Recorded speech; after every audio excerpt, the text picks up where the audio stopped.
What's up? Brandon back here. How you doing? I'm doing good, man. Obviously, there are a lot of people here. That's the Conor McGregor factor. What is it like being in this room, International Fight Week, preparing for a big fight, and the return of Conor McGregor headlining this card? I mean, I've been kind of like in my own secluded area at the Airbnb, so I didn't really expect walking in all this, so I'm taking it as it is going right now, I guess. But so far, so cool. Yeah. Obviously, you're fighting an up-and-comer in Lone'er Kavanagh, coming off a big win over Brandon Moreno. What was your reaction when that was the name that was presented to you in for this particular card? I could see it coming. Yeah. As soon as that fight was over, I'm like, I'm sure they're gonna present this next or something of that sort. I actually thought I had a fight in place, and then he won that fight, and they're like, actually, this is the fight we're gonna make. So yeah. So it's kind of how it unfolded. What was the fight that was in place, if you don't mind me asking? I'm not really sure if it is in place, so I don't want to say, but yeah, I thought I had a fight at the time, and then then they offered me Kavanagh. I think I knew we were fighting probably like the next day after he won that fight. So yeah, they made that fight quick. Yeah. You're obviously one of the more cerebral fighters in the sport. You're obviously one of the most exciting fighters, but you take a very interesting psychological approach to the fight game. So where you're at in your career right now, and considering this opportunity in front of you, what is sort of the mentality heading into this fight? Like, do you put any extra pressure on yourself, or do you feel free? Like, how would you describe how you feel heading into this fight? Oh man, and like I've always been this way, but I take everything personal. Like, this is personal. This is someone trying to take my spot. I've been in the top 5 of this division for maybe like 3 or 4 years. I don't really know, but most of my UFC career I've been in the top 5. And I take it personal. They're trying to push me out, and it's my job to make a statement and stay in there. Does it feel similar to I know a lot of the fights feel personal, but how similar does this feel to maybe the Tetsuro Taira fight? Because like, it feels kind of similar, and you went out there and had the performance you had that night. Yeah, I mean, it's a different, like, obviously a whole different opponent, different take, and all the above. But yeah, just I always feel that way. I always like to have a chip in my shoulder and my balls dragging when I walk into that arena. Last thing I want to ask you about, big main event, Conor McGregor versus Max Holloway 2. What's the official Brennan Royval prediction for the main event? Bro, you want me to get my ass kicked by these guys? I have to see these fools. You realize that, right? What if I'm in the locker with one of them and they heard me pick up against them? I just predicted a great fight, man. That's really all. Brandon, over here. Hi. Hi, another International Fight Week for you. Last year was an exciting fight against Joshua Wan. What do you expect from Lone'er for this fight? What could be different than the last one that was so exciting, a lot of exchanging on the striking? I mean, hate it or love it, for me, I don't personally love it. This is why they made that fight. They made this fight to be exciting, and that's what's going to happen is, there's a reason they booked this fight so far out and right after Lone'er Kavanagh won.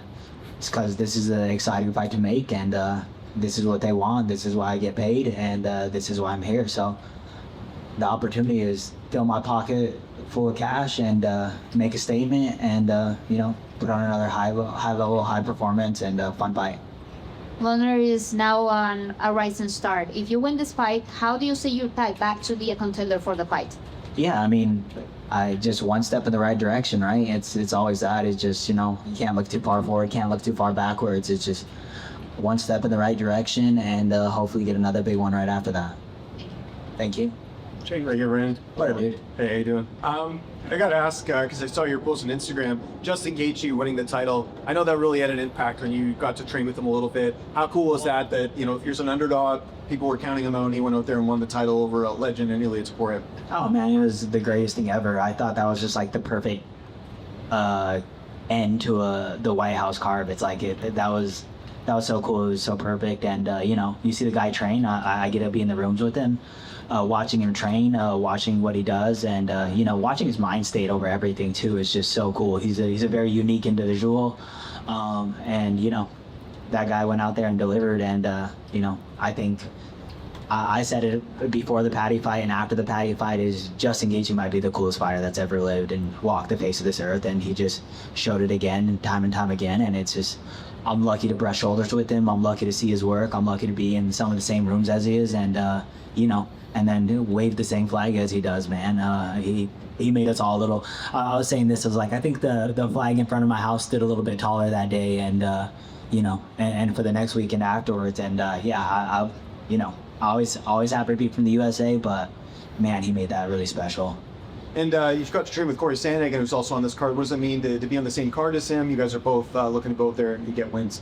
Oh, I feel like it adds a little bit more pressure in the sense of like, I want to hype him up before the fight too. And, you know, obviously Corey's his own individual and he's going to do great out there. But like, I think that's like, it's more motivation to go out there, make a statement, go, you know, put the wind under his sails a little bit right before he walks out, and like, you know, Mile High Militia in this motherfucker, bro. I want back-to-back wins in Denver, and you know, make it happen.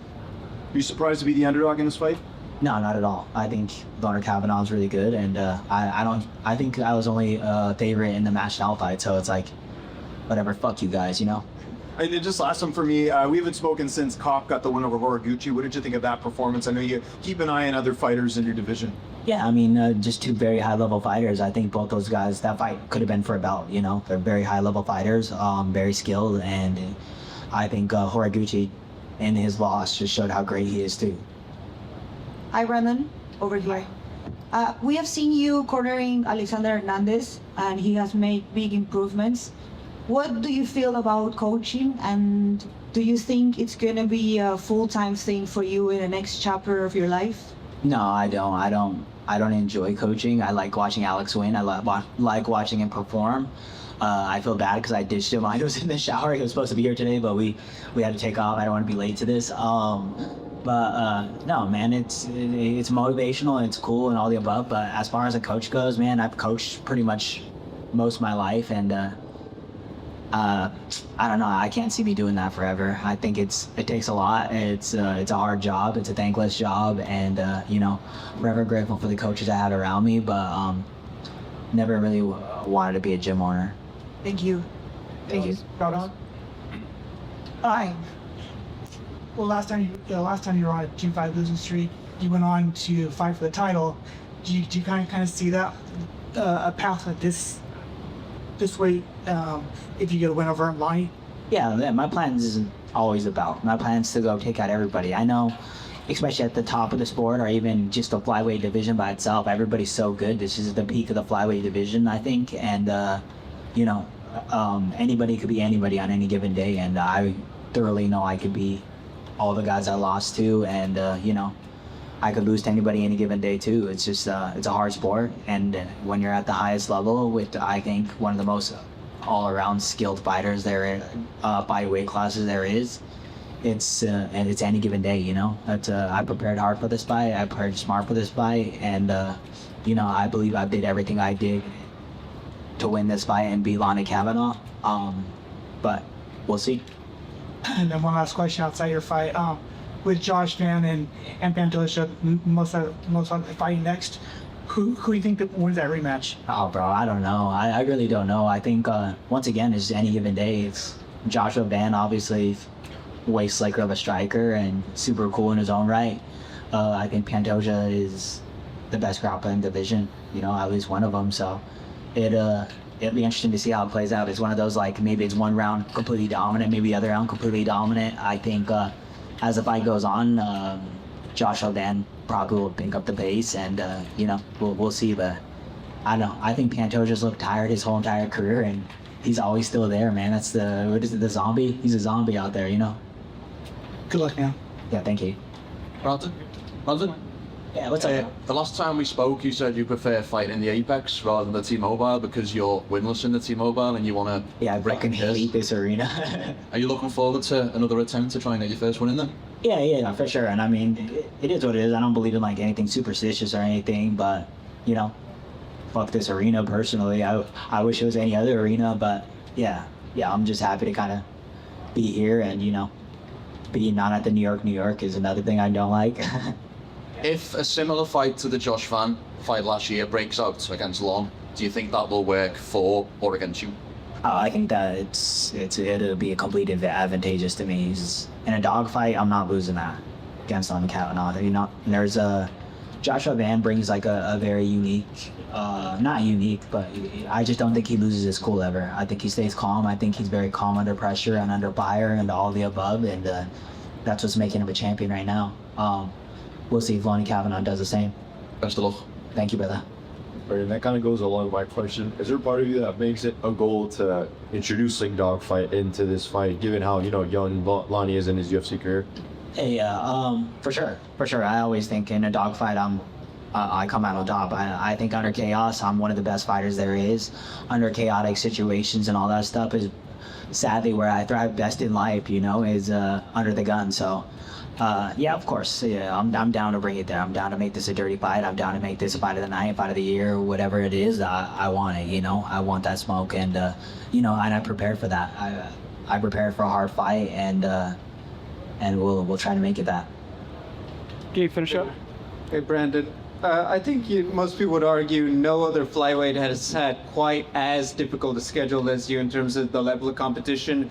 What advantages do you think have come from the fact that you have had to fight so many of these top-level guys consistently? Yeah. With the exception of Gabe, as of right now, anybody I've lost to won a belt pretty much right afterwards. So, you know, I don't know. It's just one of those, like, it is. This is what I wanted. I wanted this. I wanted to test myself against the best mixed martial artists, and man, getting prepared for Lone'er Kavanagh has been fun because it's way funner to prepare for a guy like super high skill level, super high, you know, intensity and all the stuff, compared to like back in the day where I'm like, oh, this guy kind of sucks, you know, like I could beat him anywhere. And but like right now, it's like we're going very strategic. We're going very, you know. And game plan, and you know, watching a lot of videos, watching what he does, habits, all the above, and going purely based off of that. And then it makes a whole different version of the fight. It's like preparing, like training is so fun, like I love it, but then now you're like preparing for war with your teammates and your friends and all the stuff of like, oh, I think this is gonna work, oh, I don't think this is gonna work, and it makes the game way more exciting, if I'm being honest. Is there a particular guy that you would say, you know what, I've fought all of them, that guy hits the hardest in the flyweight division? Yeah, I mean, fuck, I remember Kai Car-France hit pretty hard. Manal Tape hits hard. I don't think I've ever been punched and been like, that was fucking nice, you know? Like, yeah, so I guess probably all these little assholes hit hard. Plus, like, I got negative power, so I be hitting people and waking them up, you know? Cool. Thank you, guys.